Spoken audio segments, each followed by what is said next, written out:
Years ago, I started breeding and dog work with Amstaffs. I liked them very much, but I always felt that I want something bigger, something heavier, a dog which is more effective in guard work. According to my experiences, terrier type of dogs, like the Amstaffs, are not ideal for work. What they do is a kind of positive play. You can jog with them, you can jump with them, and all kinds of sport activities. At the same time, the Mastiff type of dogs of our age are too skinny, too slow, do not have enough stamina, and this is why not really suitable for work as well. Partly, this is why I choose the bandogs, as they are agile. They have the pit bull blood in them, but they also inherited the best from the Molossers. I was not really interested in the outlook or the color. These dogs are not for show purposes, only and solely for work, very effective work. When John Swinford began to create these dogs, the modern bandogs, first, he mixed the American Pit Bull Terriers with the English Mastiffs. Here, I am talking about the real Pit Bull dogs, not about the XL and XXL versions that exist today. As the creation progressed, he discovered that the most effective mixture is the Pit Bull Neapolitan Mastiff mix, so this became the backbone of his program. Unfortunately, he could not finish his work as he died early in a car accident, but the basics were ready, and since then these dogs developed a lot. Of course, at that time, in the 1970s, such real Neos were present, which were completely different from the Neos of our age that are show dogs and look like a radiator. In our days, it is very rare, if not impossible, to find real tough Neos anywhere. Even in Italy, they are too skinny. The majority have dysplasia. They do not have the stamina, and they cannot really move effectively. They get tired from some show ring circles. The reason why I love this type of bandog so much that they are not giants. They are optimized for effective movement and activity. Our bitches are around 80 to 100 pounds, and males are around 100 to 130 pounds. Those bandogs that are heavier than this are not really suitable for really effective and dynamic work.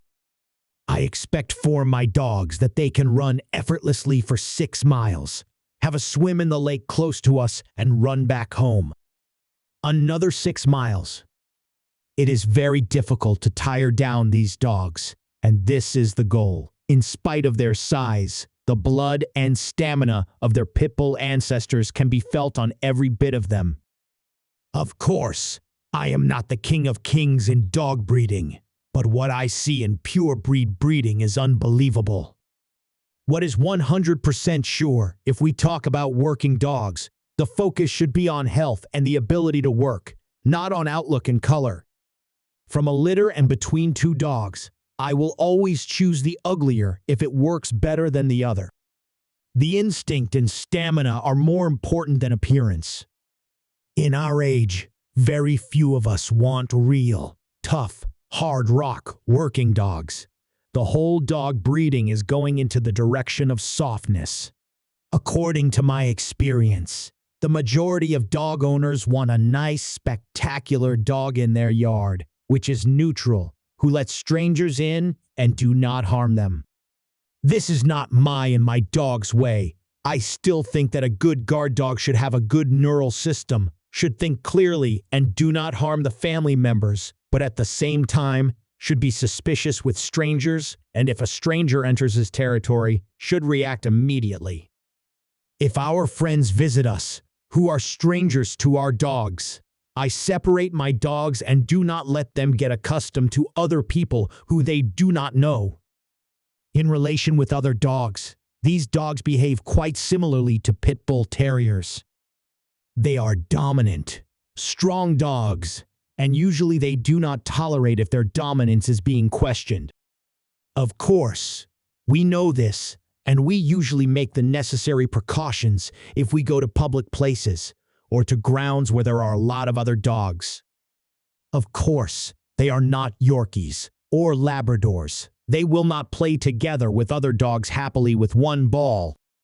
You have to understand in connection with them and forget all unnecessary philosophy that these dogs are not soft companion dogs in the modern sense. They have one sole purpose, which is effective work, performance on 100%, and that is all.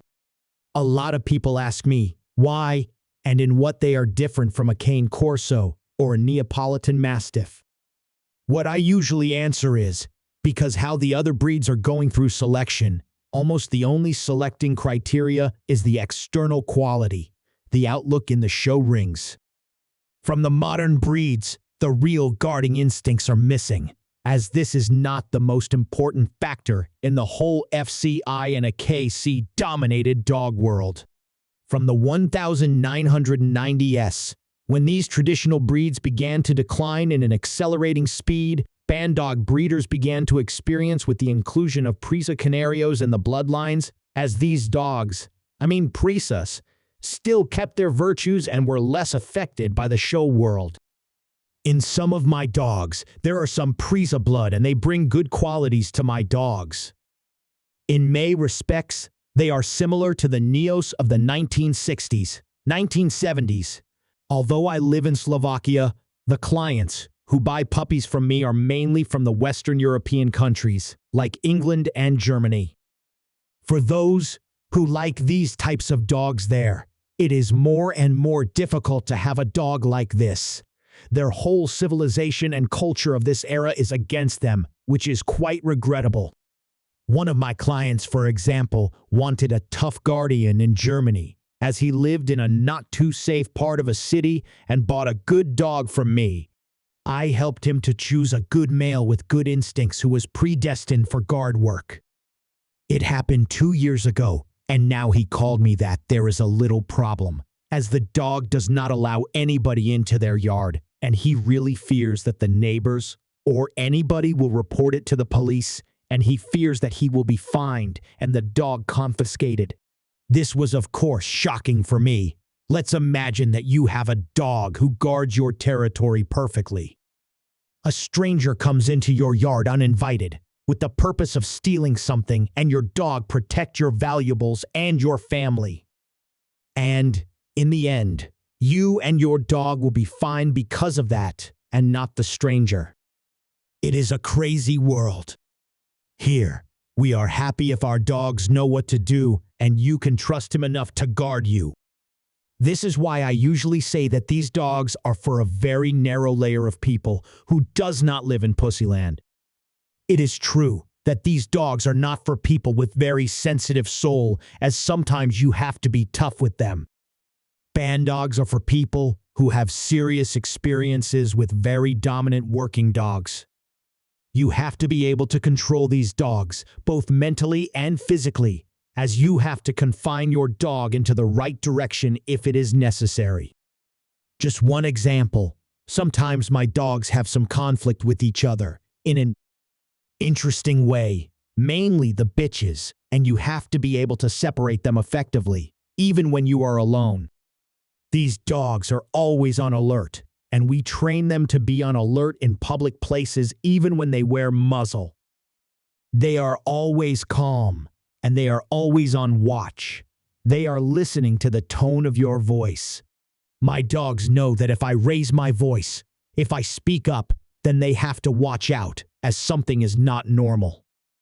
For the people around us, it is relaxing that our bandogs usually wear muzzle on public places, and we keep ourselves to this basic rule. People usually do not know much about these dogs, and what they know is in general the negative stereotypes that are published in the media, which were written by people who know about them nothing or very little. What they usually do not know is that how severely we select them from their puppyhood. We test them how they behave in different situations, how they behave when meeting people and other animals, and a lot of other things, who are not good and does not have the abilities to become a good guard dog. We skip from breeding. A very nice but talentless dog will never be part of our breeding program.